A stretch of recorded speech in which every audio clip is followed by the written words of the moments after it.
رکھ رہا ہوں کہ جب وہ دور آئے گا پوری دنیا میں سوائے اسلام کے کچھ نہیں ہوگا۔ الحمدللہ الحنان المنان الذي خلق الانسان وعلمه البيان والصلاة والسلام على رسوله سيد الانس والجان وعلى آله واصحابه ذوي الخير والاحسان اما بعد فاعوذ بالله من الشيطان الرجيم بسم الله الرحمن الرحيم وما ارسلنا من رسول الا ليطاع باذن الله الى اخر هذه الايه صدق الله مولانا العظيم وبلغنا رسوله النبي الامين المتين المختار الكريم ونحن على ذلك من الشاهدين والشاكرين والحمد لله رب العالمين۔ بارگاہ رسالت معاب صلی اللہ تعالی علیہ وسلم میں درود پاک کا ہدیہ پیش کریں۔ اللهم صل على سيدنا ومولانا محمد معدن الجود والكرم وآلہ واصحابہ الکرام وابنہ الکریم وبارک وسلم صلاة دائمة سرمدا ابدا۔ جان ہے عشق مصطفیٰ روز فزوں کرے خدا، جس کو ہو درد کا مزہ ناز دوا اٹھائے کیوں، اے عشق تیرے صدقے جلنے سے چھٹے سستے، اے عشق تیرے صدقے جلنے سے چھٹے سستے، جو آگ بجھا دے گی وہ آگ لگائی ہے۔ عزیزان گرامی وقار، حاضرین اہل سنت، معمول کے مطابق ہر سال جس طرح 12 روزہ مجالس محفل میلاد مجالس میلاد نبی صلی اللہ علیہ وسلم یہاں پر منائی جاتی ہیں، اس فقیر کو بھی حکم ہوا آپ کی بارگاہ میں حاضر آیا۔ سنی بڑی مسجد مدن پورہ کے اس احاطے میں جب بھی میری تقریر یا بیان ہو تو یہاں پر ایک تجسس اور ایکسائٹمنٹ زیادہ الگ انداز سے ہو جاتا ہے۔ اس کی کئی وجوہات ہو سکتی ہیں۔ پہلی بات تو یہ ہے کہ یہ ممبر بڑا عظیم ممبر ہے، یہ مصلی اور محراب بزرگوں کی امانت ہے، اسلاف کی یادگار ہے، اور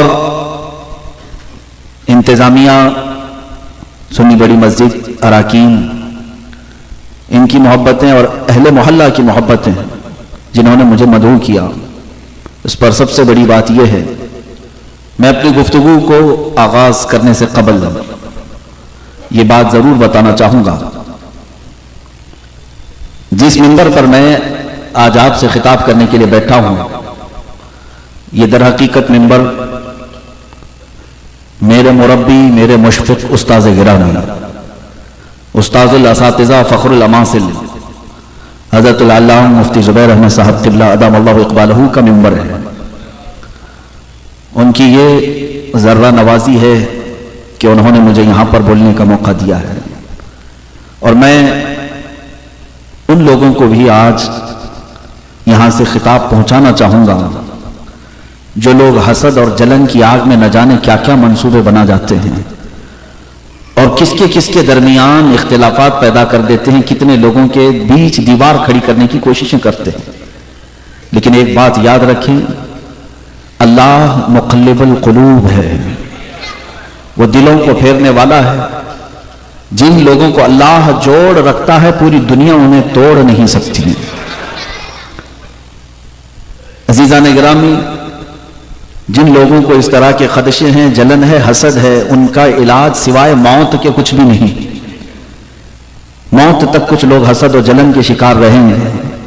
بہرحال میں نے یہ بات اس لیے عرض کی کہ آج جس طرح آپ کے سامنے میں حاضر آیا ہوں، یہ حکم کی تعمیل کرنے کے لیے کہ جو استاد گرامی، برادر گرامی حضرت العلامہ مفتی زبیر احمد صاحب قبلہ ادام اللہ اقبالہ نے جو مجھے حکم دیا، اس حکم کی تعمیل کرنے کے لیے حاضر آیا ہوں، اور یہ بات بھی بتانے کے لیے آیا ہوں کہ آج ہی سے نہیں، بچپن سے لے کر اب تک ہر دن ہر لمحے ہماری زندگی میں اگر کہیں پر بھی کوئی ہماری گاڑی رکتی ہے تو حضرت ہی ہمیں آگے بڑھاتے ہیں۔ میرے لیے ان کی عنایتیں، ان کی شفقتیں اور ان کی تربیت یہ آخری سانس تک قائم رہے گی انشاءاللہ۔ اب میں اپنی گفتگو کو آگے بڑھاتا ہوں۔ مجھے حکم ہوا ہے تحفظ ناموس رسالت اور صحابہ اکرام کا کردار۔ میرے عزیزو، یہ تو ہماری پوری زندگی کا ٹاپک ہے، صرف آج کے ایک دن کا نہیں، میری زندگی کا، بلکہ میں آپ سب کے لیے بھی کہتا ہوں، موضوع سخن اگر پوری زندگی کا ہے تو یہ بنا لو جو اعلیٰ حضرت نے بنایا تھا، جس کو میں نے شعر میں پڑھا، جان ہے عشق مصطفیٰ۔ جس طرح انسان کے ساتھ جان لگی ہوئی رہتی ہے، جب تک جان ہے حرکت ہے، جب تک آپ کے جسم میں جان ہے، ہاتھ اٹھ رہا ہے، پیر اٹھ رہا ہے، زبان بول رہی ہے، آنکھ دیکھ رہی ہے، کان سن رہے ہیں، جان ہے آپ کے اندر تو جسم میں حرکت ہے۔ اور فاضل بریلوی امام عشق و محبت نے کیا کہا؟ جس طرح انسان کے اندر جان ہوتی ہے، ایسی ہی مومن کے لیے عشق مصطفیٰ جان کی طرح ہے۔ جب تک حضور کی محبت تمہارے اندر موجود ہے، تمہارے جسموں کی حرکت نہیں بلکہ تمہارے چہروں کی رونق بھی باقی رہے گی، تمہارے آنکھوں کا نور اور دل کا سرور بھی میرے مصطفیٰ کا، ان کا تذکرہ ہے، ان کی محبت ہے۔ اور ہمارے لیے میں آپ کی بات یہ بتا دوں، ہم حضور پاک صلی اللہ تعالی علیہ وسلم کی محبت کا تذکرہ اکثر محفلوں میں کیوں کرتے ہیں؟ الفضل لما شہید به الاعداء، ایک عربی کا مقولہ ہے، فضیلت اس کی جس کی دشمن بھی گواہی دیتے ہوں۔ ہمارے جو دشمن ہیں، جو ہمیں بریلوی کہتے ہیں، یا ہم سب کو جس طرح کی وہ تان و تشنیع کرتے ہیں، اور دشمنی میں ہمیں بدعتی، گمراہ، نہ جانے کیا کیا کہتے ہیں، ان لوگوں کی زبان سے اگر میں آپ کو بتاؤں، جو اہل سنت و جماعت بریلوی طبقے سے سب سے زیادہ نفرت کرنے والے ایک بڑے دانشور نے، ان کے اعتبار سے جو دانشور ہے، ان کا جو بڑا خطیب ہے، وہ اپنے بیان میں کہتا ہے کہ حضور پاک صلی اللہ تعالی علیہ وسلم سے جیسے صحابہ محبت کرتے تھے، اس زمانے میں ویسی محبت اگر کہیں دیکھنا ہے تو بریلویوں میں دیکھو۔ یہ کون کہہ رہا ہے؟ دشمن کہہ رہے ہیں۔ تو ہم نے یہ بات صرف اور صرف اس لیے لی کہ دشمن جس کی عظمت کا اعتراف کرے، یہ تو کمال کی بات ہوتی ہے۔ بعض لوگ اس بات کو بھی نہیں سمجھ پاتے، دشمنوں نے اسلام کی بہت ساری باتیں جو بیان کی ہے اس کو لیا جاتا ہے، جیسے اسلام کے متعلق جن لوگوں نے کہا، برنارڈ شاہ نے کہا دنیا کا سب سے اچھا دین اسلام ہے، اس کو کوٹ کر کے بہت ساری جگہوں پر بیان کیا جاتا ہے۔ حضور صلی اللہ علیہ وسلم کی تعریف میں گرو نانک نے کہا ہے، اور کئی ایسے انگریز مفکر ہیں، مدبر ہیں، مورخ ہیں، انہوں نے حضور کے بارے میں لکھا ہے، ان کی بھی چیزوں کو کوٹ کیا جاتا ہے۔ قرآن عظیم کے متعلق بھی کچھ محققین نے جو مسلمان نہیں ہیں، جو عظمتیں اور فضیلتیں بیان کی ہیں، اس کو کوٹ کیا جاتا ہے۔ اس لیے نہیں کیا جاتا کہ ہم ان کی عظمت کے قائل ہیں، اس لیے کیا جاتا ہے کہ دیکھو وہ گمراہ ہو کر کے بھی دین کی تعریف کر رہا ہے۔ ولید بن مغیرہ حضور کا کٹر دشمن ہے، لیکن اس نے جو حضور کی شان میں تعریفی کلمات کہے ہیں وہ آج بھی حدیثوں میں لکھے گئے ہیں۔ ابو جہل نے جو حضور صلی اللہ تعالی علیہ وسلم کے متعلق جملے کہے وہ بھی حدیثوں میں موجود ہے۔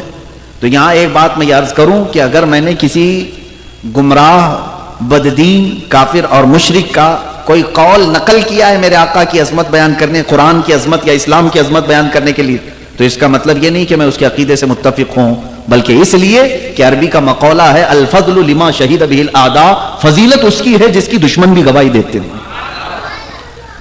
کسی کے دماغ میں یہ فطور تھا، اس کو دور کرنے کے لیے میں نے تمہید رکھی ہے۔ اب آگے میں اپنے موضوع پر گفتگو کرتا ہوں، ہو سکتا ہے اطمینان ہو گیا ہوں۔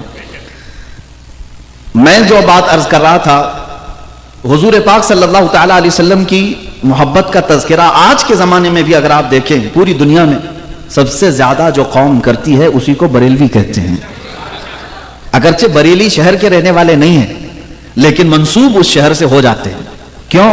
اس لیے کہ اس بریلی شہر میں ایک امام عشق و محبت ایسا آیا جس نے پوری دنیا کو زندگی کا ایک مزاج بتایا، اور اس نے یہ بتایا، بریلی کے امام نے، تم اس کے لیے جیتے ہو، اس کے لیے جیتے ہو، فلاں کے لیے مرتے ہو، اس کے لیے فلاں کام کرتے ہو، یہ سب نہیں ہے مومنوں۔ تمہارا اصل زندگی گزارنے کا طریقہ یہ ہونا چاہیے، دہن میں زبان تمہارے لیے، بدن میں ہے جان تمہارے لیے، ہم آئے یہاں تمہارے لیے، یا رسول اللہ اٹھے بھی وہاں۔ یہ زندگی گزارنے کا مزاج اگر کسی نے دیا ہے تو وہ امام عشق و محبت نے دیا ہے۔ اپنا سب کچھ حضور کو مانا، حضور کے لیے فدا کیا، اور یوں کہا کروں تیرے نام پہ جان فدا، نہ بس ایک جان دو جہاں فدا، دو جہاں سے بھی نہیں جی بھرا، کروں کیا کروڑوں جہاں نہیں۔ یہ کس نے سکھایا ہمیں؟ یہ امام عشق و محبت اعلی حضرت نے سکھایا۔ اس لیے اس طبقے کو آج منسوب کر دیا جاتا ہے بریلی شہر سے۔ اب آگے میں بات بتاؤں، حضور پاک صلی اللہ تعالی علیہ وسلم کی محبت اور ان کا تذکرہ ہمارے لیے کیوں ضروری ہے، کیوں ضروری ہے؟ بعض تو یہ کہتے ہیں، بعض دیا بنا وابیا، ان کا کہنا یہ ہے کہ یہ لوگ غلو کر جاتے ہیں، اللہ کی وحدانیت اتنی نہیں بیان کرتے جتنا حضور کا تذکرہ کرتے ہیں، حضور کے عشق اور محبت کی بات کرتے ہیں۔ میرے عزیزو، بات در حقیقت یہ ہے کہ اللہ رب العزت کی تعریف اس وقت ہوتی ہے جب ہم حضور کی تعریف کرتے ہیں۔ یہ بھی ہمارے اعلیٰ حضرت نے یوں کر کے بتایا، حمد بیان کی اللہ کی حمد بیان کی، لیکن کیسے بیان کی؟ وہی رب ہے جس نے تجھ کو ہمتن کرم بنایا، ہمیں بھیک مانگنے کو تیرا آستاں بتایا، تجھے حمد ہے خدایا، تجھے حمد ہے خدایا۔ یعنی اللہ کی تعریف بھی اگر سب سے بڑی تعریف ہے تو کیا کہا جائے؟ اس کی مخلوقات میں کروڑوں مخلوق ہیں، اگر کوئی تعریف کرنا چاہے اللہ کی تو یوں بھی کہہ سکتا ہے، یہ انسان ہے، کتنا بہترین اللہ نے اس کو بنایا ہے، یہ درخت ہیں، یہ پھل ہیں، یہ پودے ہیں، یہ پھول ہیں، یہ کیڑے مکوڑے ہیں، یہ جانور ہیں، یہ بہائم پرندے ہیں، ان کو اللہ نے کیسی کیسی شکلیں دی، اس سے بھی تعریف ہوتی ہے۔ لیکن کائنات میں سب سے بڑی اگر تعریف ہے تو یوں کہا جائے گا وہ رب کتنا عالی شان اعلیٰ ہے جو محمد جیسا انسان کامل پیدا کیا ہے۔ اسی لیے اقبال نے یوں کہا تھا، ہو نہ یہ پھول تو بلبل کا ترنم بھی نہ ہو نہ یہ پھول تو بلبل کا ترنم بھی نہ ہو، چمن دہر میں کلیوں کا تبسم بھی نہ ہو۔ اور کہتا ہے، اقبال کہتا ہے، ہو نہ یہ ساقی تو میں بھی نہ ہو، خم بھی نہ ہو، بزم توحید دنیا میں نہ ہو، تم بھی نہ ہو۔ اللہ کی وحدانیت بیان کرنا اگر کسی نے سکھایا ہے تو وہ محمد رسول اللہ نے سکھایا ہے۔ ہاں، یہاں سب کچھ تھا، اللہ کی وحدانیت، خانہ کعبہ کو پاک کرنے میں، طہارت اس کو بتوں کی آلائش سے کرنے میں میرے مصطفیٰ کریم صلی اللہ علیہ وسلم کا کردار ہے۔ اسی لیے اقبال کہتا ہے، بزم توحید دنیا میں نہ ہو، تم بھی نہ ہو، خیمہ افلاک کا استادہ اسی نام سے ہے، نبض ہستی تپش آمادہ اسی نام سے ہے، دشت میں دامن کوہسار میں میدان میں ہے، بحر میں موج کی آغوش میں طوفان میں ہے، چین کے شہر مراکش کے بیابان میں ہے، اور پوشیدہ مسلمان کے ایمان میں ہے۔ وہ نام مصطفیٰ صلی اللہ تعالیٰ علیہ وسلم ہی کی برکت ہے جو پوری کائنات شاد و آباد ہے، اور کیوں نہ ہم ان کا تذکرہ کریں۔ امام اہل سنت نے بھی ہمیں یوں بتایا، وہ جو نہ تھے تو کچھ نہ تھا، وہ جو نہ تھے تو کچھ نہ تھا، وہ جو نہ ہو تو کچھ نہ ہو، جان ہے وہ جہان کی، اور جان ہے تو جہان ہے۔ اور اس مسئلے میں اب آپ کو اندازہ ہو جائے، صحابہ اکرام کا کردار میں ابھی بتاتا ہوں کہ صحابہ نے اپنی زندگی میں سب سے زیادہ اگر کسی چیز کی حفاظت کا خیال کیا ہے تو وہ ذات رسول پاک ہے، وہ ناموس رسالت ہے۔ حضور پاک صلی اللہ علیہ وسلم کی عزت ہی کو ناموس رسالت کہا جاتا ہے۔ ہو سکتا ہے آپ کے لیے نیا لفظ لگتا ہو، یہ کوئی نیا لفظ نہیں، حضور کی عزت کو ناموس رسالت کہا جاتا ہے۔ میرے آقا صلی اللہ علیہ وسلم کی عزت کی حفاظت کرنا یہی تحفظ ناموس رسالت ہے۔ اور صحابہ کرام رضوان اللہ تعالیٰ علیہ مجمعین نے سب سے زیادہ اپنی زندگی میں کسی چیز کی حفاظت کا خیال کیا ہے تو وہ حضور کی عزت کا خیال ہے۔ اس سے زیادہ وہ کسی چیز میں بہت زیادہ اتنے سیریس نہیں ہوتے جتنا حضور کے معاملے میں ہوتے تھے، بہت زیادہ سیریس ہو جاتے، یہاں تک کہ انہوں نے اپنی ماں باپ کو بھی نہیں دیکھا، بھائی بہنوں کو بھی نہیں دیکھا، کسی کو نہیں دیکھا جب ناموس رسالت کی بات آئی۔ کیوں؟ صحابہ کو معلوم تھا خیمہ افلاک کا استادہ اسی نام سے ہے، پوری کائنات کا دار و مدار اس نام سے ہے۔ اور اسی کو اقبال نے کہا نا، ہمیں کرنی ہے شہنشاہ بطحا کی رضا جوئی۔ ہم سب یہ اگر سمجھ جائے نا، وہ صحابہ کی زبان ہے جو اقبال ترجمہ کر کے کہہ رہا ہے، ہمیں کرنی ہے شہنشاہ بطحا کی رضا جوئی، وہ اپنے ہو گئے تو رحمت پروردگار اپنی۔ اگر حضور ہماری طرف مسکرا کر کے دیکھ لیں تو پھر رب ذوالجلال کی ساری عنایتیں ہمارے ساتھ ہیں۔ اسی لیے اقبال نے یہ کہا تھا کہ ہمیں کرنی ہے شہنشاہ بطحا کی رضا جوئی، وہ اپنے ہو گئے تو رحمت پروردگار اپنی۔ صحابہ اکرام نے اس مسئلے کو سمجھ لیا تھا کہ اپنا خیال کرنا اہم نہیں ہے، یہاں پر اپنی اولاد، اپنی بیوی بچے اور اپنے گھر بار کا خیال کرنا اہم نہیں ہے۔ اگر ہم نے حضور پاک صلی اللہ علیہ وسلم کی عزت کا خیال کر لیا تو پھر ہماری تمام چیزیں تو اللہ خود ہی انتظام فرمائے گا۔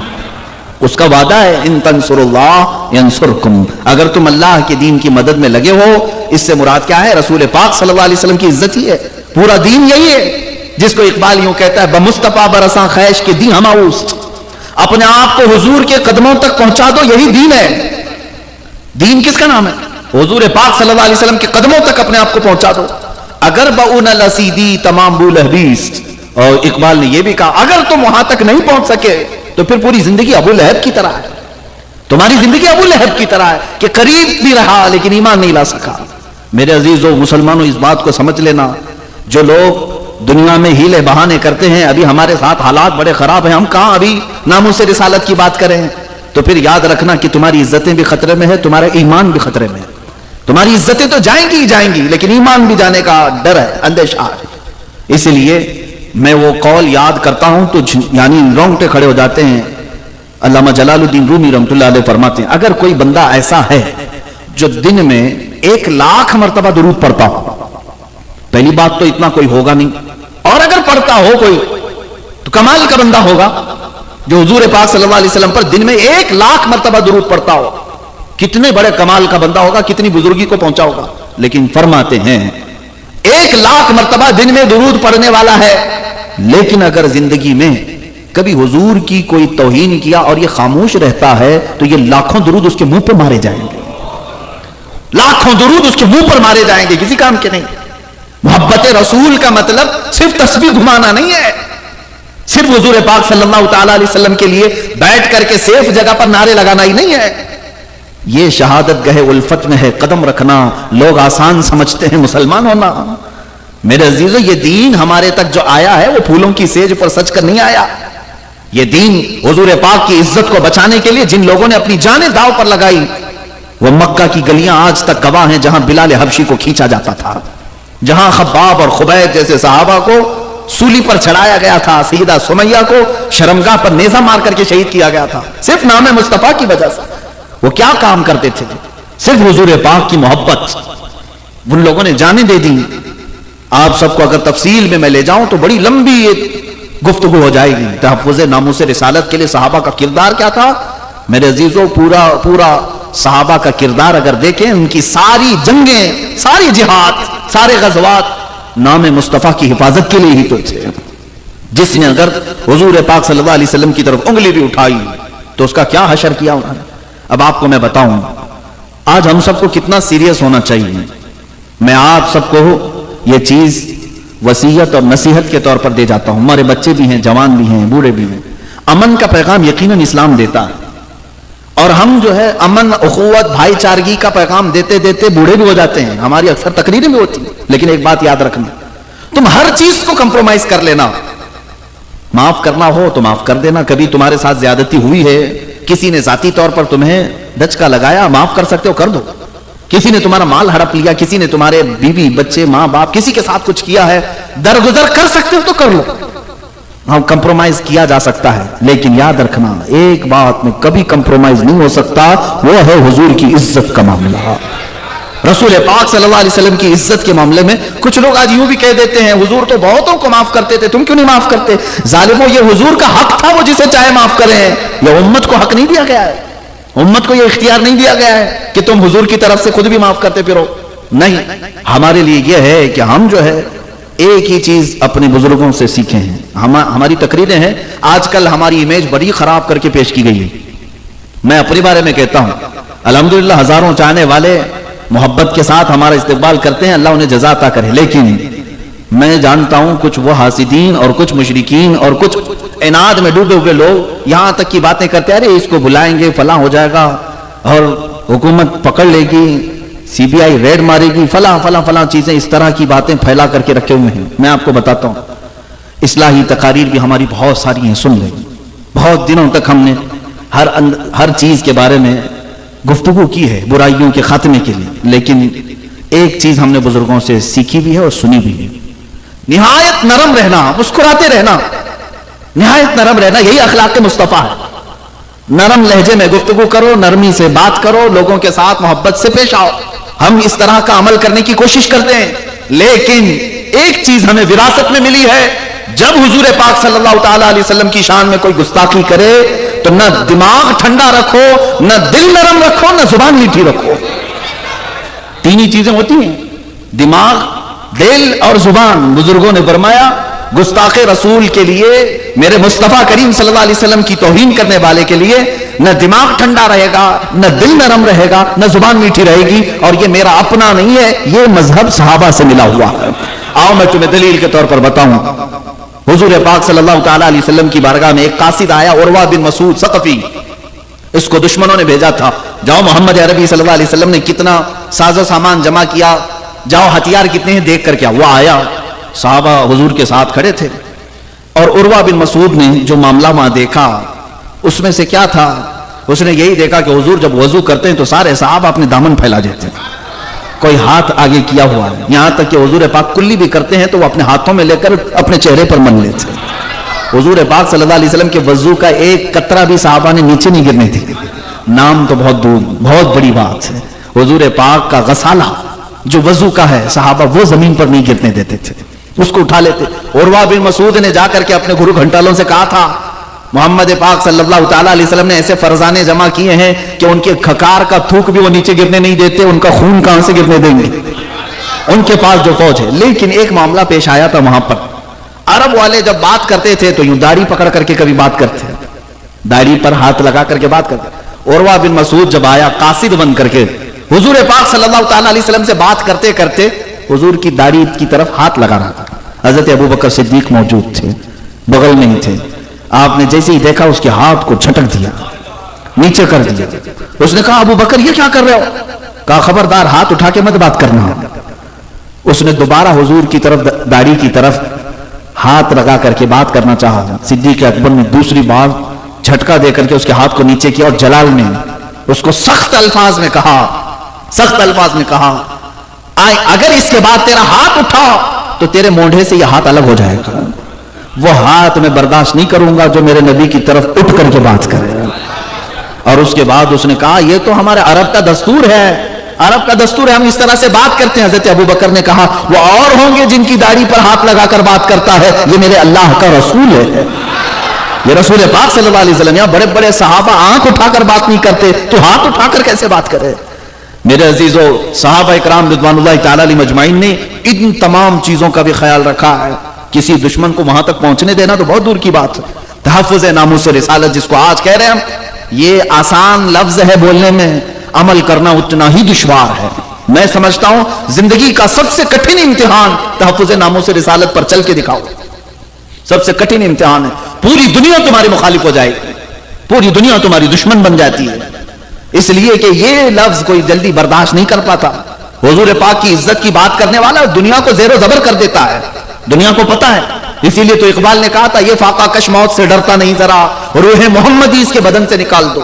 سارے انگریز یہی کہتے ہیں سب کچھ ان کو دے دو، آزادی، ساری آزادی دے دو ان کو، نمازوں کی آزادی، اذانوں کی آزادی، جماعت کی آزادی، ان کو کپڑے پہننے کی آزادی، ٹوپی رکھیں، داڑھی رکھیں، سب کر لیں، عیدگاہ میں نماز پڑھ لیں، لیکن کبھی بھی یہ نظام مصطفیٰ اور نام مصطفیٰ پر مرنے والی باتیں نہ کریں۔ یہ چیز ان کے لیے ڈینجر ہے، اور یہ باتیں اگر کوئی کرتا ہے تو الحمدللہ وہی لوگ کرتے ہیں جن کو اعلیٰ حضرت جیسے امام عشق و محبت کی صحبت ملی۔ میرے عزیزو، اب تحفظ ناموس رسالت کی بات میں کروں۔ حضور پاک صلی اللہ علیہ وسلم کی عزت کے لیے صحابہ کیا کیا کرتے تھے جانتے ہیں آپ؟ ایک صحابی حضرت ابو قتادہ رضی اللہ تعالیٰ، جنگ احد کے موقع پر حالات بڑے شدید ہو گئے تھے، حالات بڑے شدید ہو گئے۔ پہلی جنگ تو بدر ہے، اچھا چلے وہاں سے میں بیان کرتا ہوں۔ بدر کی جنگ جو ہوئی اس میں 313 صحابہ آئے تھے حضور پاک صلی اللہ علیہ وسلم کے ساتھ۔ بدر ایک علاقے کا نام ہے، میدان ہے۔ اب میں آپ کو بتاؤں حضور پاک صلی اللہ تعالیٰ علیہ وسلم کی عزت کی بات ہی تو تھی جو صحابہ نکلے تھے، اور کس طرح سے نکلے ہیں لوگ۔ ان کے پاس کل ملا کر کے پورے 313 کے پاس صرف 2 اونٹ آئے ہیں یا 4 اونٹ آئے ہیں، سب کے پاس تلواریں نہیں ہیں، گھوڑے سب کے پاس نہیں، 8 یا 10 گھوڑے ہیں، باقی سب پاپیادہ پیدل چلنے والے۔ آج میں اندازہ کرتا ہوں مدینہ طیبہ سے لے کر بدر جانے کا راستہ 160 کلومیٹر کا ہے، اور بیچ میں کئی پہاڑیاں ہیں، کئی ہزار پہاڑیاں آ جائیں گی، گرم پتھروں والی زمین ہے، بیچوں بیچ کہیں کوئی درخت تک نظر نہیں آتا۔ ہم ہر سال الحمدللہ جب بھی زیارت کا موقع ہوتا ہے جایا کرتے بدر میں، ایسی بس میں بیٹھ کر کے تھکان ہونے لگتی ہے، اور وہ رسول پاک کے فرزانے ہیں، پیدل اتنا لمبا سفر کر کے گئے تھے۔ کئی صحابہ ایسے جن کے پیروں میں چپل بھی نہیں تھی۔ یہ وہ صحابہ ہیں جنہوں نے پہاڑوں کو کراس کر دیا اور بدر تک پہنچے۔ پہنچنے کے بعد بھی میرے آقا نے فرمایا تم میں سے اگر کوئی چاہتا ہے واپس پلٹ کر جانا مدینے تو جا سکتا ہے۔ جانتے ہیں اس میں سے حضرت مقداد ایک صحابی ہیں، وہ کیا کہتے ہیں، یا رسول اللہ ہم بنی اسرائیل میں سے نہیں ہیں، جنہوں نے موسیٰ علیہ السلام سے کہا تھا آپ جائیے اور آپ کا رب جائیے لڑائی کیجئے، یا رسول اللہ ہم امت محمدیہ میں ہیں، ہم اپنے خون کا آخری قطرہ بھی پیش کریں گے، واپس پیچھے مڑ کر نہیں دیکھیں گے۔ حضور پاک صلی اللہ علیہ وسلم کے لیے آئے جن کے ہاتھوں میں تلواریں. حضرت اوکاشا ایک صحابی ہیں, کہتے ہیں کچھ لوگوں کے پاس تو تلواریں تھی اور کچھ کے پاس ایسی تھی جسے سبزی بھی نہیں کٹتی تھی, لیکن حوصلے بڑے جوان تھے, حوصلے بڑے پرعزم تھا. یا رسول اللہ صلی اللہ علیہ وسلم, خالی ہاتھ آ گیا ہوں, میرے پاس اتنے پیسے بھی نہیں تھے کہ میں کوئی ہتھیار خریدتا, اور یہاں مکہ کے کفار و مشرکین دندناتے ہوئے آئے ہیں. حضور پاک نے فرمایا جاؤ کوئی لکڑی ہی لے لو. وہ کہتے ہیں کھجور کی ٹہنی کی ایک سوکھی ہوئی لکڑی مجھے ملی, میرے آقا صلی اللہ علیہ وسلم نے اس پر ہاتھ پھیر کر مجھے دیا, میں اسی سے لڑتا رہا اور کئیوں کو اسی سے مارا. صحابہ کا یہ حوصلہ تو دیکھیں, انہیں توکل اور یقین ایسا تھا کہ ہم جس کام کے لیے نکلے ہیں اس میں صرف نکلنا ہمارا کام ہے, باقی پورا کرنا یہ اللہ کا ہے, کیونکہ وہ نام مصطفیٰ پر نکلے ہوئے ہیں. یہی ہے ناموس رسالت پر نکلنے والے کا توکل ہونا چاہیے, یقین ہو. جگہ جگہ اسباب کی کمی, جگہ جگہ دشمنوں کی بہتات, لیکن اللہ ہر گھڑی اس کے ساتھ ہوتا ہے. رب ذوالجلال ان کے ساتھ ہے. اسی میدان بدر کا وہ دردناک منظر جب بیان کیا جاتا ہے, میرے عزیزو ایمان تازہ ہوتا ہے.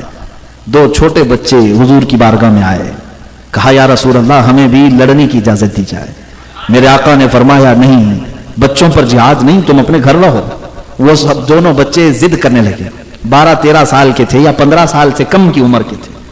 اتنی کم عمر میں, یہاں تو پب جی میں زندگی گزار رہے ہیں 20-22 سال کے لوگ, پوری راتیں ان کی برباد ہوتی موبائل انٹرنیٹ پر. وہ 12-13 سال کے بچے ناموس رسالت کی بات کر رہے تھے. آئے حضور کی بارگاہ میں, جب میرے آقا نے منع کیا تو رونے لگے, زور زور سے رونے لگے.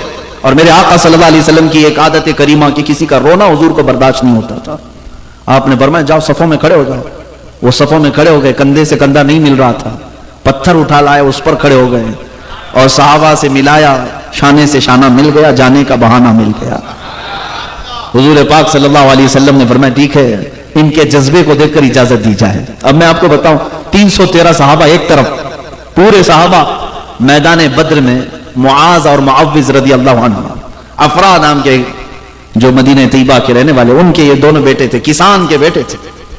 آئے حضرت عبد الرحمن بن عوف کہتے ہیں میں میدان بدر میں دوپہر کا وقت تھا, یہ دونوں بچوں کا میرے سے سامنا ہو گیا. وہ دونوں پوچھنے لگے چچا جان ابو جہل کس کا نام ہے؟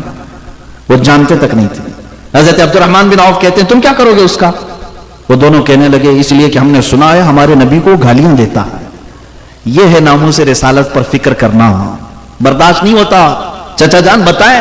حضرت عبد الرحمن ان کے جذبے کو دیکھ کر مسکرائے, کہا وہ سردار قریش ہے, وہ پہلوان ہے مکہ کا, اس کے ارد گرد کئی لوگ ہوتے ہیں. تو یہ بات ان بچوں کو سمجھا رہے تھے. اتفاق کی بات ایسے کہ ابو جہل سامنے سے گزر رہا تھا. حضرت عبد الرحمن بن عوف کہتے ہیں لگے ہاتھوں میں نے بچوں کو کہہ دیا وہ جو جا رہا ہے نا وہی سردار قریش, معاذ اور معوذ. حضرت عبد الرحمن کہتے ہیں میری بات ابھی کمپلیٹ بھی نہیں ہوئی تھی, چیل کی طرح یہ جھپٹ گئے اس پر.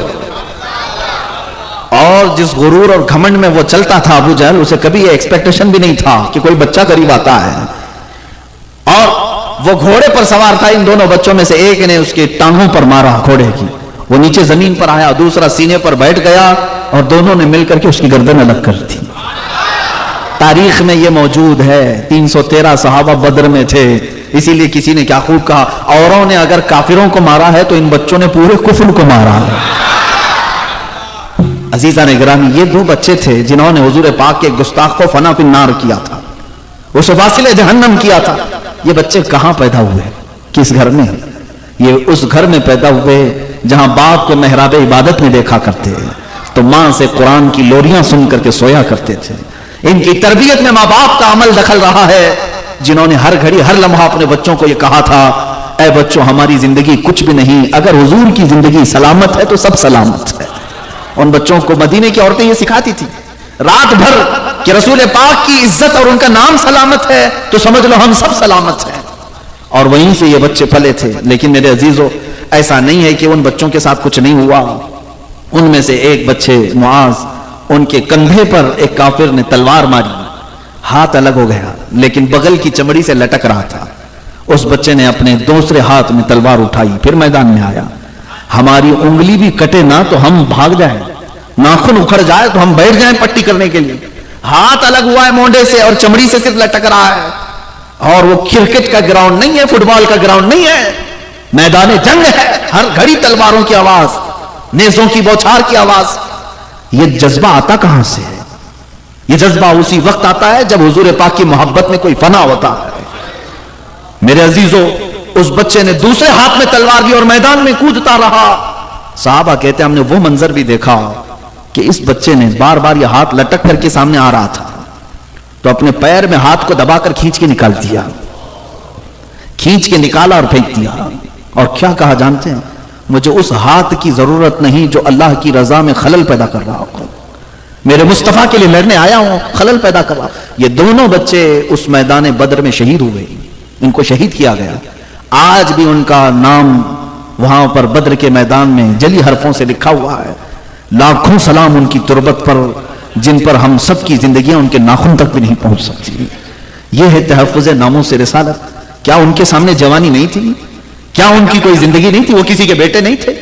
کیا ان کے باپ نے واویلا کیا؟ ان کی ماں نے ماتم کیا میرے دونوں لال چلے گئے؟ نہیں میرے عزیزو، سب لٹ جانے کے بعد بھی وہ صحابہ کہتے فزت برب الکعبہ، کامیاب ہو گئے رب کعبہ کی قسم۔ یہ بدر کا معاملہ تھا۔ آؤ احد کے میدان میں جو صحابہ کا کردار ہے میں بتاؤں، ایک سے ایک کردار تحفظ ناموس رسالت کے لیے۔ صرف اگر کوئی جنگ احد کی پوری تاریخ پڑھ لے، میں سمجھتا ہوں وہ بزدل نہیں ہو سکتا، اور بزدل آدمی کو یہ باتیں سننا بھی نہیں چاہیے اور ایسے بیانات میں بیٹھنا بھی نہیں چاہیے۔ ہاں، جس کے اندر ایمان کا ذرہ بھی باقی ہے وہ میرے مصطفیٰ کے لیے اپنی جان حاضر رکھے۔ بدر کے میدان کے بعد احد کا جو میدان ہے یہ تاریخی ہے اور بہت سخت آزمائش ہے صحابہ کے لیے۔ اب تو تعداد 1000 کے برابر تھی، 1000 کے برابر تعداد تھی مسلمانوں کی، اور ان کی بہت زیادہ تھی۔ لیکن ہوا کیا؟ یہاں پہ معاملہ پلٹ گیا تھا۔ جو مسلمانوں کو اللہ نے فتح عطا کی تھی وہ حضور پاک صلی اللہ تعالی علیہ وسلم کی ایک بات جس کا صحابہ نے انتظار نہیں کیا، جس کی پاداش میں جیتی ہوئی جنگ شکست میں بدل گئی۔ میں آپ کو بتاتا ہوں کہ حضور پاک صلی اللہ تعالی علیہ وسلم کی ہر بات کا کتنا لحاظ کرنا ضروری ہے امت کو۔ میدان احد کیسا ہے اس کا لوکیشن میں آپ کو بتاؤں۔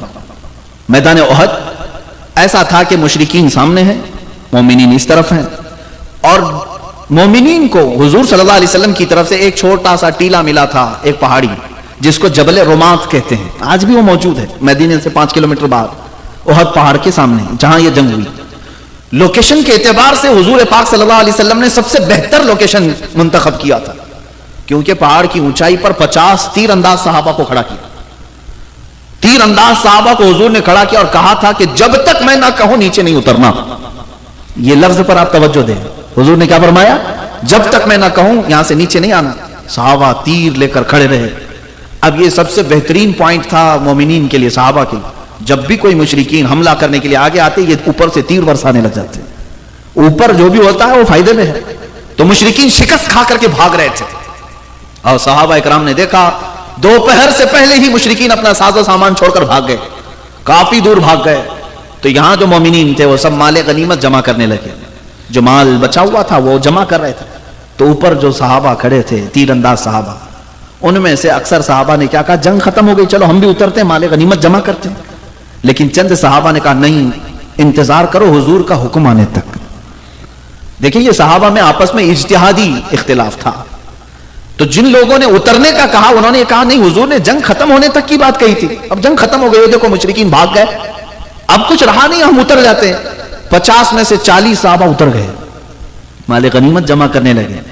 مشرکین کی طرف سے بہادر جنگجو خالد بن ولید آئے ہوئے تھے، اس وقت وہ ایمان لائے ہوئے نہیں تھے، لیکن جنگ کی بہادری میں ان کی مثال نہیں تھی۔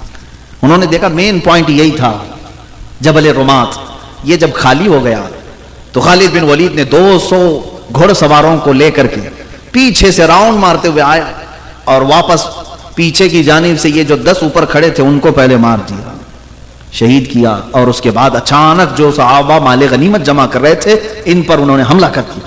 اب جو مشرکین بھاگے ہوئے تھے وہ بھی پلٹ آئے، ادھر سے وہ پلٹ آئے، پیچھے سے خالد بن ولید کی فوج، بیچ میں مسلمان پس گئے، جس میں 70 صحابہ کی جانیں گئی، 70 صحابہ کی جانیں گئی۔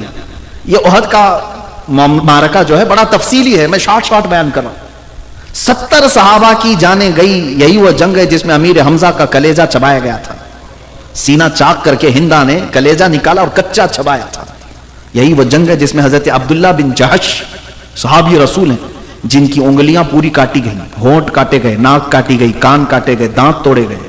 ایک ایک ٹکڑا کر کے سوئی سے ہار بنایا گیا، پیرو کر کے ایک رسی میں ڈال کر کے ہار بنایا گیا ان کے ٹکڑوں کا، اور مشرکین نے وہ ہار پہن کر کے فخر سے اعلان کیا تھا عبداللہ بن جہش کے گوشت کے ٹکڑے ہیں۔ صحابہ کے ساتھ یہ معاملہ ہوا احد کے میدان میں۔ یہی وہ احد کا میدان ہے جس میں رسول پاک صلی اللہ علیہ وسلم پر ایک ظالم نے لوہے کی ٹوپی ماری تھی جس سے 2 دانت مبارک شہید ہوئے تھے۔ یہ سب کیوں ہوا تھا جانتے ہیں؟ صرف اور صرف ایک بات تھی، میرے آقا نے فرمایا تھا جب تک میں نہ کہوں نیچے مت آنا۔ بات سمجھ رہے ہیں؟ قرآن میں اللہ نے فرمایا، اللہ تبارک و تعالیٰ نے فرمایا فَلْيَحْذَرِ الَّذِينَ يُخَالِفُونَ عَنْ أَمْرِهِ، لوگوں کو چاہیے کہ میرے رسول کے حکم کے خلاف کرنے سے بچیں، ورنہ کیا ہوگا؟ ان تصیبہم فتنہ او یصیبہم عذاب علیم۔ رب تعالیٰ فرماتا ورنہ اللہ تم کو فتنے میں مبتلا کرے گا یا دردناک عذاب میں گرفتار کرے گا۔ یہ 2 چیزیں ہو سکتی ہیں۔ حضور کے بارے میں اگر تم نے خیال نہیں کیا، حضور کی حدیثوں کو ہلکے میں لیا، تو پھر یا تو فتنے میں مبتلا ہوگی امت یا پھر دردناک عذاب میں گرفتار ہوگی۔ ارے وہاں 70 صحابہ کی جانیں گئی، میں کہتا ہوں آج 7 لاکھ جانیں ہماری جا رہی ہوں گی صرف اسی بنیاد پر کہ یہ رسول پاک کے حکم کو اہمیت نہیں دے رہی امت۔ کیا چیخ چیخ کر کے مبلغین اور علماء نہیں بیان کر رہے ہیں آ جاؤ حضور کے طریقے پر؟ یہاں پر منہ پھیر کر کے چل پڑتے ہیں، تو پھر جانے تو جانی ہے نا اپنی۔ حضور کی مخالفت کرنا معمولی بات نہیں، ہزاروں نہیں لاکھوں جانے جائیں گے۔ اب میں آپ کو بات عرض کرتا ہوں، وہاں پر جن صحابہ نے جو کردار ادا کیا وہ بھی تو بیان کرنا ہے۔ چلیں ایک خطا تھی، اجتہادی خطا، جس کی وجہ سے 70 جانیں گئی، لیکن صحابہ میں جو حضور کے لیے تڑپ تھی، جو جانثاری تھی، پوری زندگی کہیں مطالعہ کر کے لاؤ کسی کے پاس ایسی جانثاری نہیں مل سکتی، نہیں ملے گی۔ مدینے سے ایک خاتون دوڑتی ہوئی آ رہی ہے، بیچ راستے میں اس کو کسی نے کہا بی بی جان تمہارے شوہر شہید ہو گئے۔ وہ کہتی ہے انا للہ و انا الیہ راجعون۔ آگے بڑھی، کسی نے پھر بیچ راستے میں اس خاتون سے کہا تیرے بھائی کا انتقال ہو گیا احد کے میدان میں۔ وہ انا للہ پڑھی آگے بڑھ گئی۔ کسی نے بیچ میں پھر کہا کہ تیرے باپ اور بیٹے بھی شہید ہو گئے۔ عورت کے 4 ہی تو رشتے ہیں اہم، باپ ہے، بیٹا ہے، بھائی ہے اور شوہر ہے۔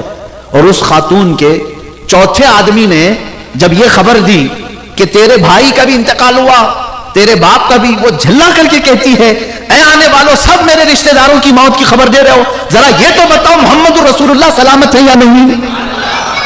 میرے آقا صلی اللہ تعالیٰ علیہ وسلم کی زندگی کی خبر کیوں نہیں دیتا؟ اللہ اکبر، اپنوں کی کوئی پرواہ نہیں تھی۔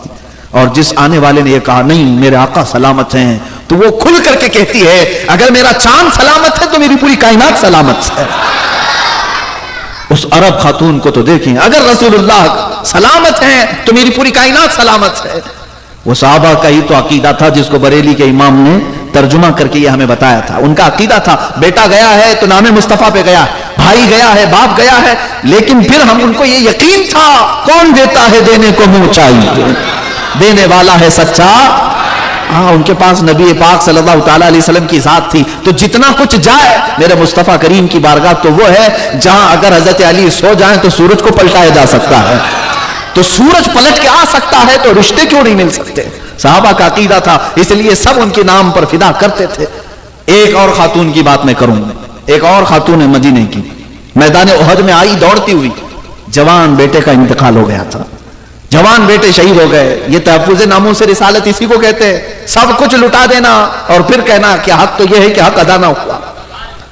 وہ خاتون آئی اور حضور کی بارگاہ میں آئی، کہا یا رسول اللہ صلی اللہ علیہ وسلم مجھے خبر ملی ہے کہ میرا بیٹا شہید ہو گیا، آقا کیا مجھے اجازت ہے میرے بیٹے کی لاش دیکھ لوں؟ یہ نہیں کہ ہٹو بھاگو چھوڑو میرا بیٹا کہاں ہے، نہیں، حضور کی بارگاہ میں آ کر پوچھتی ہے یا رسول اللہ اجازت ہے تو میں اپنے لال کو دیکھ لوں؟ میرے آقا نے فرمایا ہاں، وہ لاشوں میں تیرا بیٹا ہوگا، دیکھ لے۔ وہ خاتون آئی، جیسی ہی اپنے بیٹے کو دیکھتی جوان کڑیل جوان بیٹا تھا، شادی نہیں ہوئی تھی۔ وہ خاتون ماں ہوتی ہے، جبہ ہٹا دیا، اس کی پیٹھ پر ہاتھ پھیرنے لگی، اس کے بعد پھر لاش کو پلٹا دیا، پھر سینے پر ہاتھ پھیرتی ہے، ہاتھ میں خون لگا تو فوراً سجدے میں گر گئی، دعا کرتے ہوئے اللہ کی بارگاہ میں شکر بجا لاتی ہے کہ مولا تو نے میری قبول کر لی۔ جو قریب کھڑے تھے انہوں نے پوچھا کہ بی بی یہ کیا کرتی ہو؟ بڑی بی یہ کیا ہے؟ سنو میرے عزیزو، تحفظ ناموس رسالت کہتے کسے؟ وہ خاتون مدینہ کہتی ہیں جب میرے آقا صلی اللہ تعالیٰ علیہ وسلم کے لیے سارا مدینہ نکل کر جا رہا تھا حضور کے ساتھ، میں نے اپنے جوان لال سے کہا تھا کہ بیٹا جا، آج تیرا وقت آ چکا، میں نے آج کے لیے تجھے پالا تھا، حضور کی عزت کی بات ہے، جا۔ جب میرا بیٹا جانے لگا تو جانتے ہو میں نے اس کو ایک وصیت کی تھی، اللہ اللہ میں پڑھتا ہوں تو آنکھیں بھیگ جاتی ہیں۔ وہ خاتون مدینہ ہے، کہتی ہے میں نے اپنے بیٹے سے یہ وصیت کی تھی کہ بیٹا میدان میں جمے رہنا، اگر کبھی دشمن بھاری پڑ گئے، غالب آنے لگ گئے حضور کے اوپر یا حضور کے ساتھیوں پر، خبردار پیٹ پھیر کر بھاگنا نہیں، اور اگر تو بھاگتے ہوئے مارا گیا تو میں اپنا دودھ بھی معاف نہیں کروں گی۔ اس خاتون نے اس سے کہا تھا میں اپنا دودھ معاف نہیں کروں گی اگر تو بھاگتے ہوئے مارا گیا تو خاتون کہتی ہے جب مجھے یہ اطلاع ملی کہ میرا بیٹا شہید ہوا، سب سے پہلے میں یہی دیکھنے آئی ہوں۔ میں میدان میں آئی اور اپنے بیٹے کا جبہ ہٹا کر میں نے پیٹھ پر ہاتھ پھیر کر دیکھا کہ کہیں بھاگتے ہوئے پیچھے سے تو نہیں مارا گیا، اور پھر جب مجھے پیٹھ پر کوئی زخم نہیں ملا، پلٹ کر دیکھا، میں شکر اس لیے ادا کی کہ سارے زخم میرے بیٹے نے سینے پر لیے، وہ سامنے سے لڑ کر کے سامنے سے زخم کھا کر کے مرا ہے۔ اس بات پر میں مولا کا شکر بجا لائی کہ مولا تو نے میری قبول کر لی۔ وہ مائیں تھی جن کی تربت پر مولا لاکھوں سلام نازل کرے۔ یہاں ہمارے حالات ایسے ہیں کہ ماں اور بہنیں ہاتھوں اور پیروں کی بیڑیاں بن جاتی ہیں، بیٹا کہاں جا رہا ہے، حالات خراب ہیں، یہ مولوی صاحب کے چکر میں مت پڑنا، ارے یہ تو ایسے بھڑکاتے رہتے ہیں، یہ بولتے رہتے ہیں، ان کے پیچھے جائے گا، تیری بھی زندگی خراب ہو جائے گی، تیرا کریئر تباہ ہو جائے گا، فیوچر برباد ہو جائے گا۔ میں ان عورتوں سے کہتا ہوں سنبھال کر کے رکھ لو ان بیٹوں کو، ایک دن آئے گا جب تمہاری عزت نوچنے کے لیے کتے آئیں گے، اس وقت بھی یہ تمہارے بیٹے کچھ نہیں کر سکیں گے، اس لیے کہ جن ماؤں نے اپنے بیٹوں کو نام رسول کے لیے کھڑا ہونا نہیں سکھایا، وہ بیٹا کبھی تمہاری عزت کے لیے بھی نہیں کھڑا ہو سکتا، کبھی نہیں کھڑا ہو سکتا۔ ایک بات یاد رکھیے، ہماری بزرگوں کی روایتیں یہ رہی ہیں کہ ہم نے اپنے بچوں کی جو تربیت کی ہے وہ اسی طرح سے، میں سو جاؤں یا مصطفیٰ کہتے کہتے، کھلے آنکھ میری صلی اعلیٰ کہتے کہتے، اور اگر آج تربیت بدل گئی ہے تو مجھے اس کی کوئی پرواہ نہیں، لیکن آ جاؤ واپس پھر اسی ماحول پر۔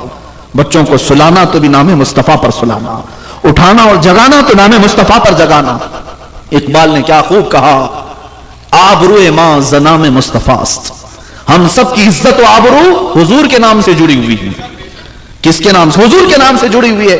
اگر تمہاری عزت سلامت آج عزت ہے تمہاری تو حضور کے نام کی وجہ سے۔ میں آپ سب سے میں گفتگو کرتا ہوں، میری تقریر کا کہاں ہے، کوئی عطا پتہ ہی نہیں، تقریر کرنے کا میرے پاس ڈھنگ بھی نہیں، انداز بھی نہیں، مقرر نہیں، جذبات آپ کے سامنے رکھنے کا عادی ہوں۔ مجھے یہ بتاؤ یہ ممبر مجھے کیوں دیا آپ نے؟ میں کون ہوتا ہوں؟ میرا کیا اگلا پچھلا پس منظر ہے؟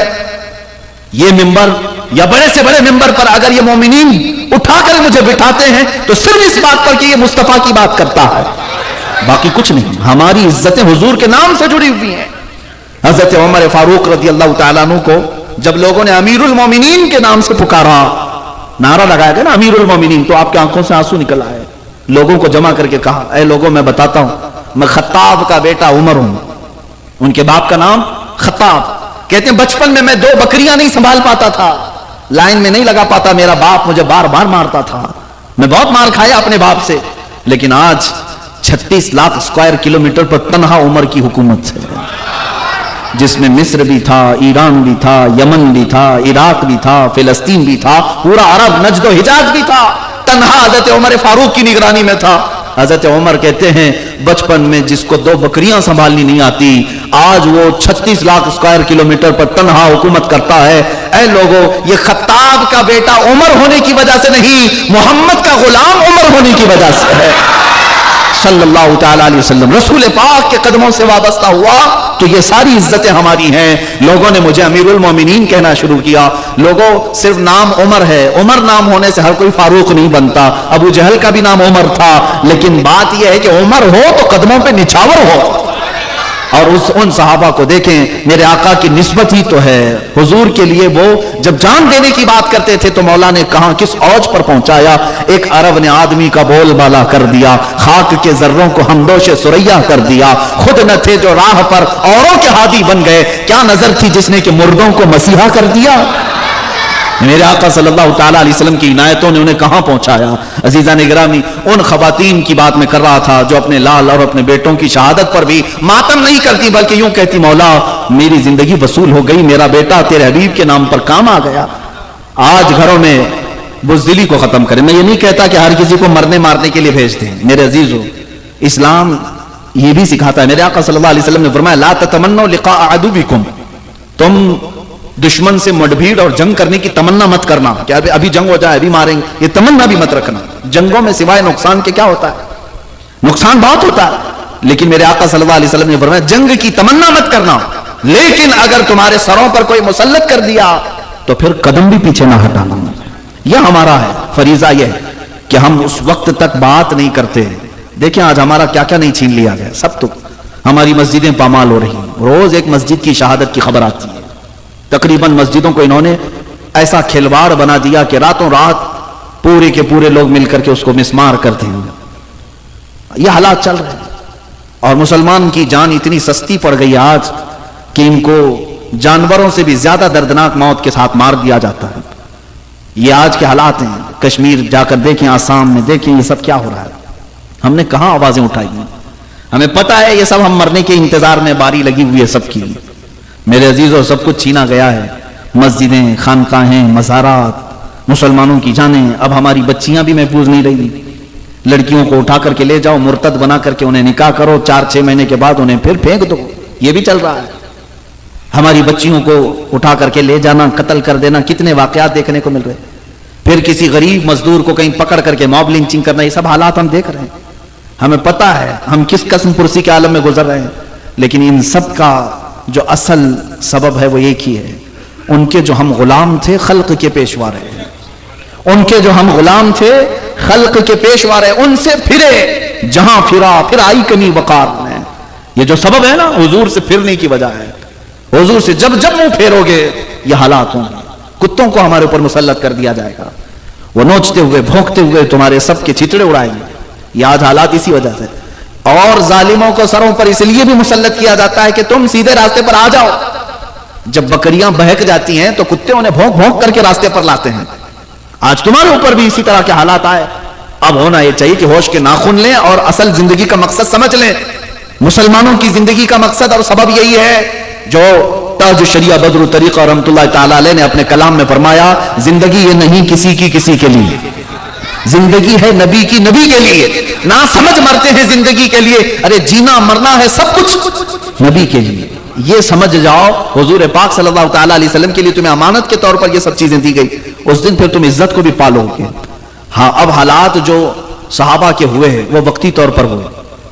ایک بات یاد رکھنا، میں حضور پاک صلی اللہ تعالی علیہ وسلم کی عزت کے لیے جو بھی میدان میں کھڑا رہے حفاظت کی بات کرے گا، اس کو دنیا مار تو سکتی ہے لیکن مردہ نہیں کر سکتی. توجہ ہے؟ ہاں ایک بات یاد رکھیں، تحفظ ناموس رسالت کے مشن پر کوئی آ گیا، دنیا ساری طاقت جھونک کر کے اسے مار تو سکتی ہے، مردہ کبھی نہیں کر سکتی. اس لیے کہ ہم نے دیکھا یزید نے مارا تھا لیکن حسین کو مردہ کبھی نہیں کر سکا. مردہ ہونا اور ہے، مار دینا اور ہے. ہمارے ہاں تو عقیدہ یہ ہے اسلام زندہ ہوتا ہے ہر کربلا کے بعد. جس دن ہماری گردنیں کٹی جائیں گی مر تو جائیں گے لیکن ان کو مردہ نہیں کہا جائے گا. مردہ نہیں ہے. اللہ ان کی حیات کی بشارت قرآن میں دے رہا ہے. عزیزان گرامی وقار، صحابہ کے کردار میں 2 مثالیں اور رکھ دیتا ہوں. حضرت خواتین کی بھی کردار ہے. سیدہ بی بی سمیہ رضی اللہ تعالیٰ عنہ یہ گھر گھر جاتی تھی پیغام مصطفیٰ لے کر. یہ مکہ کی گلیوں میں جب ابھی زندگی بڑی کٹھن تھی، کھل کر کے نماز نہیں پڑھ سکتے تھے، اس وقت کی بات ہے. حضرت سیدہ سمیہ مشرکین کے گھروں میں جاتی اور حضور کی محبت انہیں پلا کر کے آتی تھی. یہ بات کبھی ان کو برداشت نہیں ہوتی. ابو جہل نے ایک مرتبہ حضرت سمیہ کو گرفتار کروایا اور بیچ چوراہے میں ان کو گھوڑے کے پیروں سے باندھا گیا. ان کے دونوں ہاتھ آگے سے، ان کے پیر پیچھے کے پیروں سے گھوڑے کے باندھ کر گھوڑے کو دوڑایا گیا. گھوڑا دوڑتا تھا، ان کی ہڈیاں سرکتی تھیں، ان کی ہڈیاں توڑ دی گئیں اور اس کے بعد ان کی شرمگاہ پر نیزہ مار کر انہیں شہید کیا گیا. دردناک شہادت. اور اسلام میں شہادت پانے والی سب سے پہلی خاتون سیدہ سمیہ کس نام پر ماری گئی؟ نام مصطفیٰ پر، حضور کی عزت پر. اور حضرت یاسر جو حضرت سمیہ کے شوہر تھے، ان کا حال یہ تھا کہ ان کو مشرکین پکڑ کر کے کوئلے جلا کر اس میں الٹا لٹا دیتے تھے. میرے آقا صلی اللہ علیہ وسلم سامنے سے گزر رہے تھے اور میرے آقا نے یہ جملہ بھی فرمایا، یا نارو کونی بردن و سلامن علی یاسر. جو اللہ نے فرمایا تھا اے آگ ٹھنڈی ہو جا ابراہیم پر، میرے آقا نے حضرت یاسر کے لیے کہا تھا اے آگ ٹھنڈی ہو جا میرے یاسر پر. وہ حالات بھی صحابہ کے تھے. حضور سامنے ہوتے اور ان کے چہتے دیوانے آگ پر بھی لیٹ جایا کرتے. لیکن بات ایسی تھی کہ حضرت خبیب ابن عدی ایک صحابی, ان کو پکڑ کر کے مشرکین نے پکڑ سے ناخن کھینچ دیے, کو ایک کھمبے سے باندھ دیا. مکہ کے اوباش اور بدماش لڑکوں سے کہا پتھر مارو اس کو, پتھر مارتے رہے. حضرت خباب اسی طرح سے مارے گئے. ان میں سے ایک صحابی سے مشرکین نے یہ کہا تھا کیا یہ اچھا ہوتا تمہاری جگہ محمد ہوتے اور تم آرام سے لیٹے ہوتے. اس صحابی کو جلا لایا. اس وقت انہوں نے کہا, کچھ عربی کے اشعار بھی ہیں جو شعر کہے تھے انہوں نے اپنی موت سے پہلے. وہ کہتے ہیں کہ خبردار, تم کہتے ہو اس جگہ محمد ہوتے, میں ابھی اپنے جسم کی 1000 ٹکڑے برداشت کر سکتا ہوں, لیکن مصطفیٰ کے تلووں میں کانٹا چبھے یہ بھی مجھے گوارا نہیں ہے. وہ صحابہ تھے. یہ تحفظ ناموس رسالت ہے. میرے عزیزو, یہاں صرف اور صرف اگر ہم بات کریں نعروں کی یا دکھاوا کریں تو یاد رکھو قیامت کے دن اس کا بھی حساب ہونا ہے. اور اگر دل کی گہرائیوں کے ساتھ اور اخلاص کے ساتھ بات کرو گے انشاءاللہ دنیا میں بھی اس کی جزا ہے اور آخرت میں بھی جزا ہے. اور ایک بات یاد رکھ لینا, پھونکوں سے یہ چراغ بجھائے نہیں جا سکتے. حضور کا نام سلامت کل بھی تھا, آج بھی اور رہے گا. تمہارا امتحان ہے, اگر تم اس میں حصہ لے لیا تو تم بھی جو ہے ہمیشہ کے لیے تمہارا نام زندہ رہ جائے گا, ورنہ ہزاروں لاکھوں ہمارے جیسے آتے رہیں گے جاتے رہیں گے, حضور کے نام کا کچھ فرق نہیں پڑنے والا. تو گھٹائے سے کسی کے نہ گھٹا ہے نہ گھٹے گا. یا رسول اللہ جب بڑھائے تجھے اللہ تعالیٰ تیرا, مٹ گئے مٹتے ہیں مٹ جائیں گے آدھا تیرے, نہ مٹا ہے نہ مٹے گا کبھی چرچا تیرا. ہاں, حضور پاک صلی اللہ تعالیٰ علیہ وسلم کے چرچے کو اللہ نے قرآن میں فرمایا وَرَفَعْنَا لَكَ ذِكْرَكَ, ہم نے تمہارا ذکر بہت بلند کر دیا. ہونا کچھ نہیں ہے, پوری دنیا کو مل کر کے بھی کچھ نہیں کر سکے گی, لیکن امتحان ہوگا مومنین کا, مسلمانوں کا امتحان ہوگا. تم کیا کر رہے تھے سوال تو ہوگا. حضور کی عزت پر جب بات آئی تم کیا کر رہے تھے یہ سوال آئے گا. اور اگر تم نے کچھ کیا تھا تو تمہیں اجر سے نوازا جائے گا, اور نہیں کیے تھے تو تمہیں بھی اس طرح بزدلوں میں اٹھایا جائے گا. میرے عزیزو, حضرت امام مالک نے تو یہ بات کہی کہ امت اگر حضور کی گالیاں سن کر خاموش رہتی ہے تو اسے زمین میں دھس جانا چاہیے, زمین میں دھس جانا چاہیے. اب سنیں حضور پاک صلی اللہ تعالیٰ علیہ وسلم کے نام پر جن لوگوں نے اپنی جانیں دیں, اور کردار ان صحابہ کا ایسا ہے کہ ایک بڑی لمبی طویل گفتگو ہے. آپ کو پتا ہے مدینہ طیبہ میں ایک شادی ہوئی, آج دوپہر میں شادی ہوئی, دولہا اپنی دلہن کو لے کر رات میں اپنے گھر آیا ہے. سہاگ رات ہے, پہلی رات ہے, شب زفاف. اسی رات کو کسی منادی نے اعلان کر دیا کہ مشرکین نے مدینے پر حملہ کیا ہے, حضور کی عزت کی بات ہے, چلو اے جوانوں میدان میں آ جاؤ. یہی احد کے لیے پکارا جا رہا تھا رات کے وقت. صحابہ سب گھروں سے باہر نکل رہے تھے اور فجر کی نماز سے پہلے پہلے میدان احد میں سب کو جمع ہونا تھا. اور یہ جوان جس کی آج شادی ہوئی بستر چھوڑ کر کے اٹھ بیٹھا, اپنی شریک حیات سے کہا الوداع, مجھے اجازت دو, میں جاتا ہوں, میں جاتا ہوں. حضور پاک کی عزت کی بات آئی, اب مجھے جانا ہوگا. سہاگ رات, شب زفاف, آج کی شادی کی رات. خاتون سے کہا اگر تم چاہو تو مجھ سے طلاق لے لو, عدت کے بعد کسی اور سے نکاح کر لینا, یا چاہو تو انتظار کرو. خاتون نے کیا کہا, نہ میرے شریک حیات آپ جائیں, میں خوشی خوشی بھیجتی ہوں. آپ کسی اور کام کے لیے نہیں جا رہے, نام مصطفیٰ پر جا رہے ہیں, عزت رسول کے لیے جا رہے ہیں, آپ جائیں. پہلی رات کی دلہن یہ کہتی ہے, اور طلاق کی بات کر رہے ہیں آپ. خبردار, آپ طلاق کی بات نہ کرنا, دنیا کی زندگی میں تو آپ نے مجھے شریک بنا ہی لیا, آخرت میں کیوں الگ کرتے. اے میرے سرتاج, اے میرے شریک حیات, جائیں. اگر آپ صحیح سلامت واپس آ گئے تو میں غازی کی بیوی کہلاؤں گا, اور اگر نہیں آ سکے تو کوئی میرے لیے فکر کی بات نہیں, فخر سے شہید کی بیوہ تو کہلاؤں گی, میرے پاس وہ بھی فخر ہوگا. یہ جوان اسی حالت میں دوڑتا ہوا میدان احد میں آ گیا, فجر کی نماز سے پہلے صفوں میں کھڑا ہو گیا.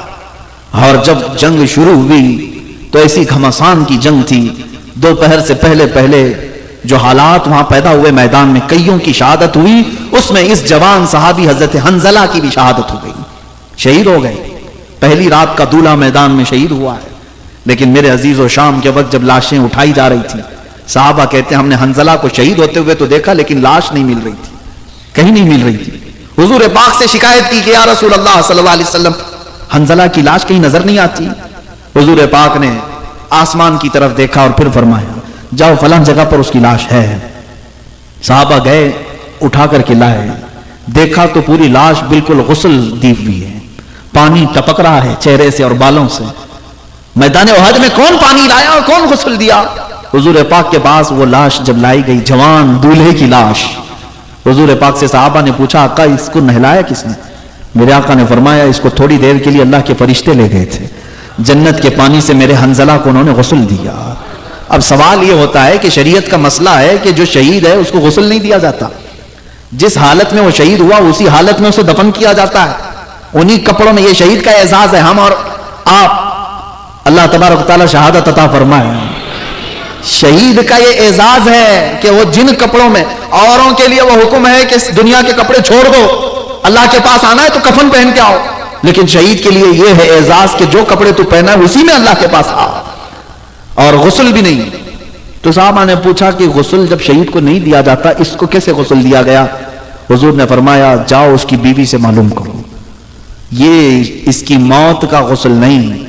حنظلہ جب اپنی بیوی سے ہمکنار ہوا تو اس پر غسل واجب تھا، جنابت کا، اپنی بیوی کے ساتھ رات گزارا تھا، لیکن حنظلہ نے یہ سوچا نہانے میں دیر نہ ہو جائے اور میں حضور سے پیچھے نہ ہو جاؤں، اس لیے اسی حالت میں یہ دوڑتا ہوا چلا آیا اور میدان میں شریک ہو گیا، صرف اس بنیاد پر کہ نہانے میں لیٹ نہ ہو جائے اور حضور سے پیچھے نہ ہو جاؤں، اور اس حالت میں یہ آیا اور شہید بھی ہو گیا۔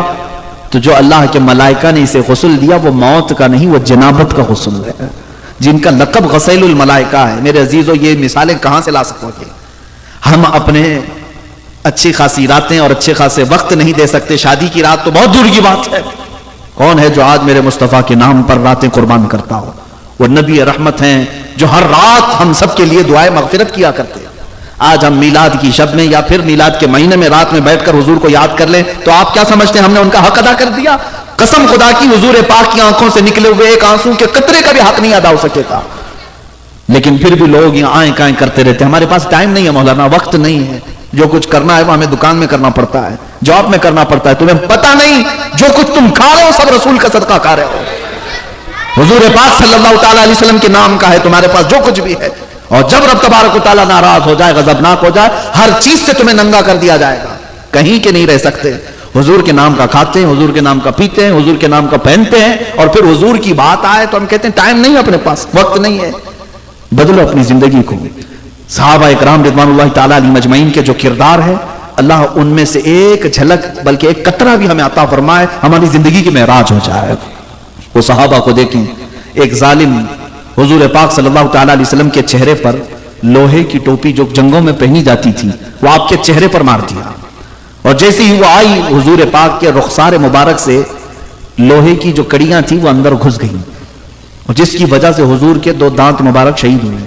وہ لوہے کی ٹوپی تو نکال لی گئی، لیکن جو کڑی تھی، جو تانت تھا، وہ حضور کے رخسار پاک پر اندر چبھا ہوا تھا۔ کوئی صحابی جو بھی تھے گھبرائے اتنے تھے کہ سارے لوگوں کے جسم میں کپ کپی تاری تھی، حضور کو کوئی تکلیف ہو جائے یہ صحابہ کو برداشت نہیں تھا، یہ کڑی کیسے نکالی جائے؟ حضرت ابو بکر صدیق بار بار آگے بڑھتے، پھر وہ صحابی آئے حضرت ابو عبیدہ بن جراح رضی اللہ تعالیٰ عنہ، سب کو ہٹاتے ہوئے انہوں نے کہا یہ کام مجھے دیتے ہیں، میں رسول پاک صلی اللہ علیہ وسلم کے چہرے پاک کے اندر گئی ہوئی اس کڑی کو نکالتا ہوں۔ انہوں نے ہاتھ سے پکڑ کر کے نہیں گئے اور اپنے دانتوں سے پکڑ کر کے کھینچا، تو حضور پاک صلی اللہ علیہ وسلم کا ایک اور دانت مبارک شہید ہوا، ساتھ ہی حضرت ابو عبیدہ کے بھی دانت شہید ہوئے، ان کے بھی دانت ٹوٹ گئے، اتنی مضبوطی سے وہ کڑی گئی تھی۔ میرے عزیزو، حضرت ابو عبیدہ کے متعلق روایات میں لکھا جاتا ہے کہ پھر ان کے بعد انہوں نے کہا اگر میرے دانت نہ ٹوٹتے تو مجھے زندگی بھر افسوس ہوتا، دانت نہ ٹوٹتے تو زندگی بھر افسوس ہوتا کہ حضور کے دانت مبارک چلے گئے اور میرے دانت سلامت کیسے رہ گئے۔ یہ وہ صحابہ کا کردار تھا۔ جب مشرکین مکہ نے حضور کا سوشل بائیکاٹ کیا تھا، 3 سال تک حضور سے سارا انہوں نے بائیکاٹ کر رکھا تھا، پورے خاندان سے ان سے لین دین، خرید و فروخت، سلام کلام، ساری چیزیں بند کر رکھی تھی، اور 3 سال ایسے گزرے میرے آقا صلی اللہ علیہ وسلم کے شعب ابی طالب میں کہ جس وقت ان کے ہاں کھانے کی کمی ایسی تھی کہ پتے کھائے گئے اور چمڑے کو پانی میں ابال کر کے کھائے گئے مکہ میں۔ اور حضرت سعد رضی اللہ تعالیٰ عنہ مدینے میں رہنے والے صحابی، حضور پر وہ پہلے ہی اسلام لا چکے تھے، جب ان کو یہ خبر ہوئی نا کہ مکہ والوں نے حضور کا سوشل بائیکاٹ کر رکھا ہے، حضرت سعد مدینے میں بیٹھ کر کے چمڑے پکاتے تھے اور کھاتے تھے، اور یہ کہتے یہ کیسے گوارا ہوگا کہ میرے آقا صلی اللہ علیہ وسلم پر فاقہ چل رہا ہو اور میں گھر میں گرم گرم روٹیاں توڑ رہا ہوں۔ وہ صحابہ تھے، سب کچھ انہوں نے فدا کیا اور پھر آخر میں کیا کہا جانتے ہیں؟ جان دی ہوئی اسی کی تھی، حق تو یہ ہے کہ حق ادا نہ ہوا۔ حضرت ابو قتادہ کے بارے میں کہتے کہتے رک گیا تھا۔ حضور پر جب تیر برسائے جا رہے تھے تو یہ ڈھال بن کر کھڑے تھے، ان کے جسم پر وہ ڈھال بننے کی وجہ سے کتنے تیر آئے معلوم؟ 80 تیر لگے تھے، لیکن وہ ہٹنے کو تیار نہیں تھے، حضور پاک کے سامنے سے ہٹنے کو تیار نہیں تھے کہ کوئی تیر حضور کی طرف نہ آ جائے۔ جسم پر 80 تیر گئے، یہاں تک کہ ایک تیر آیا حضرت ابو قتادہ کی سیدھے آنکھ میں چلا گیا اور ان کی آنکھ کا ڈھیلا باہر آ گیا، آنکھ کی پتلی باہر آ گئی، لٹک گئی۔ اس کے باوجود بھی صحابہ کہنے لگے اب یہ موقع ہمیں دے دو۔ حضرت ابو قتادہ کہتے نہیں، جسم پورا ختم ہو جائے تب تک میں یہاں سے نہیں ہٹوں گا۔ تحفظ ناموس رسالت کسی عام مسئلے کو کہتے ہیں، کسی ایسی ہلکی چیز کو کہتے ہیں؟ صحابہ سے اسی کو سب کچھ نچھاور کیا۔ حضور پاک صلی اللہ علیہ وسلم نے خود ان کو بلایا حضرت ابو قتادہ کو کہ ہٹ جاؤ، اور حضور نے اپنے ہاتھ مبارک سے ان کی آنکھ کو اندر کیا اور اپنا لعاب پاک لگایا، آنکھ صحیح ہو گئی، آنکھ صحیح ہو گئی۔ اسی لیے تو وہ صحابہ سب کچھ نچھاور کرتے تھے، کون دیتا ہے دینے کو نہیں چاہیے، دینے والا ہے سچا ہمارا نبی۔ اور ان کا عقیدہ یہی تھا جو اس عقیدے کو لے کر کے بریلی کے تاجدار نے یہ لکھا تھا، شافی و نافی ہو تم، وافی و کافی ہو تم، درد کو کر دو دوا تم پہ کروڑوں درود۔ عزیزان گرامی وقار، صحابہ اکرام رضوان اللہ تعالی علیہ مجمعین کی قربانیاں بیان کروں رات نہ کافی ہے۔ تحفظ ناموس رسالت پر ان کی قربانیاں بے شمار ہیں۔ اللہ جب قرآن میں ان کے متعلق یہ فرماتا ہے رضی اللہ عنہم، اللہ ان سب سے راضی ہوا، اللہ ان سب سے راضی ہوا۔ کس بات پر؟ کہ یہ نبی کے لیے ہر چیز قربان کرتے ہیں، ہر چیز۔ حضور پاک صلی اللہ تعالی علیہ وسلم کی کسی ایک چیز کو بھی یہ ہلکے میں نہیں لیتے۔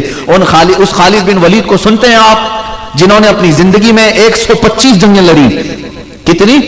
125 جنگیں لڑی ہیں۔ جنگ کی بات کر رہا ہوں، کوئی جنگ مہینے چلی ہے، کوئی 15 دن 20 دن، جنگ کی حالت میں پوری زندگی گزر گئی۔ اچھا ان کی خصوصیت تو دیکھیں، 125 جنگوں میں ایک جنگ میں بھی شکست نہیں ہوئی۔ اسی لیے تو میرے آقا نے ان کو سیف اللہ کہا تھا، یہ اللہ کی تلوار ہے۔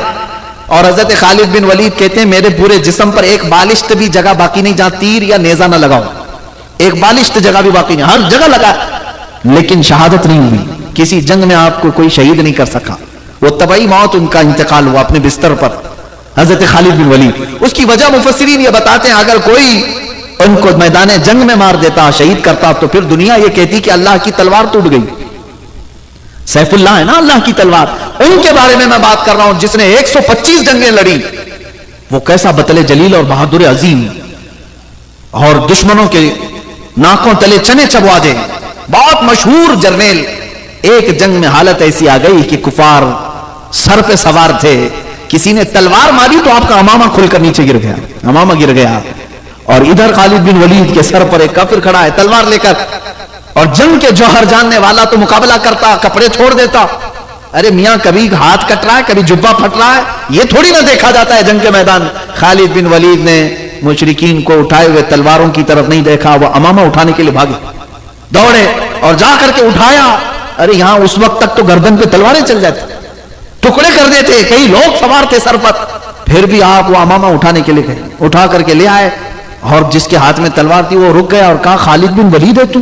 میں نے تیرے بہادری کے بڑے قصے سنے، لیکن آج ایسا کام تجھ کو کرتے ہوئے دیکھا جو ایک عام سپاہی بھی نہیں کرتا۔ ارے سر سے اگر ٹوپی یا امامہ گرا تو سامنے دشمن بھی تو کھڑا تھا۔ خالد بن ولید نے جواب کیا دیا؟ اے ظالموں، تمہیں پتہ نہیں یہ عام ٹوپی نہیں ہے، یہ عام امامہ نہیں ہے، اس امامے میں نے اپنے رسول پاک کے 3 موئے مبارک رکھے ہیں۔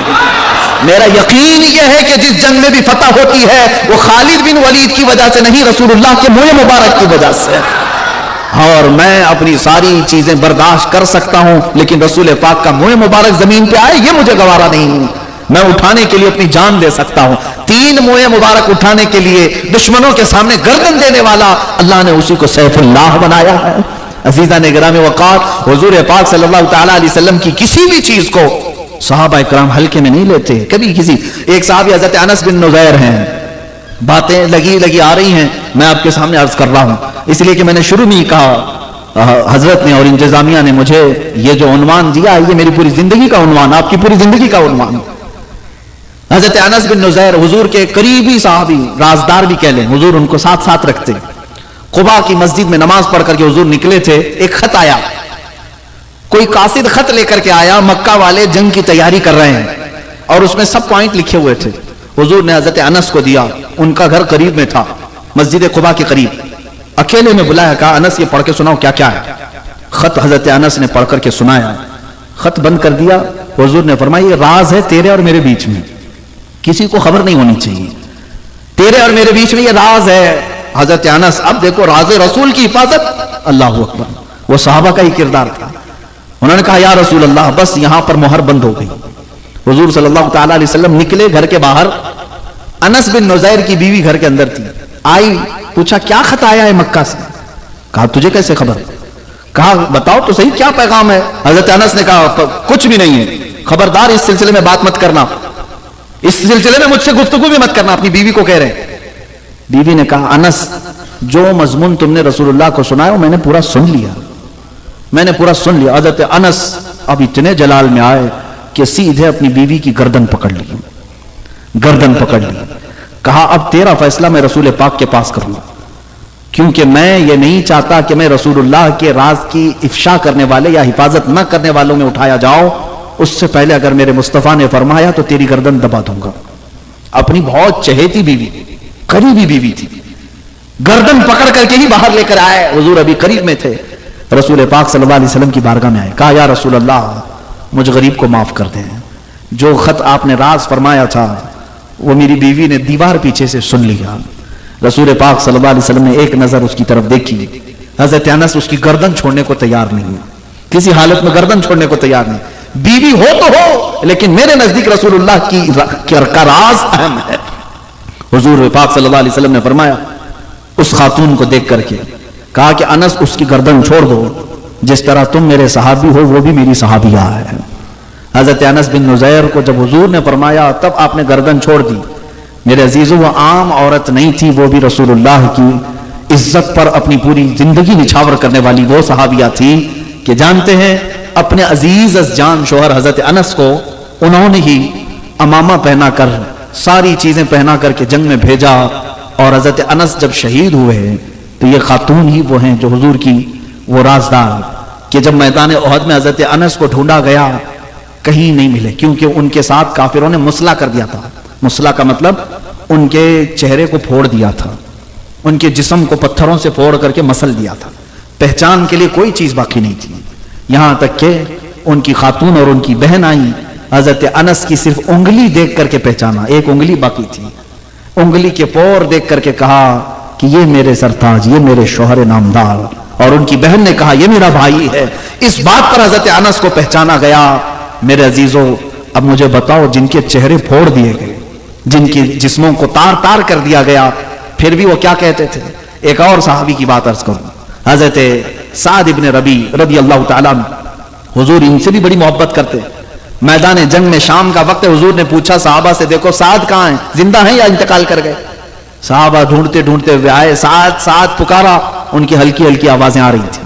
جس طرف آواز آئی صحابہ آئے تو دیکھا ان کے جسم پر 12 نیزے لگے ہوئے تھے، پیٹ پھٹ گیا تھا، آنتیں باہر آئی تھیں، لیکن روح ابھی باقی تھی، زبان ابھی چل رہی تھی. صحابہ آئے، کہا سعد رسول اللہ نے بھیجا ہے.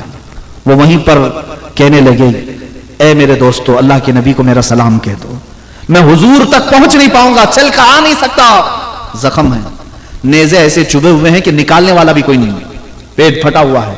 لیکن جانتے ہو جو جملہ انہوں نے کہا سعد ابن ربی، تحفظ ناموس رسالت کا سب سے بڑا جملہ یہ سعد ابن ربی نے کہا ہے، میں اپنے جانب سے کہتا ہوں.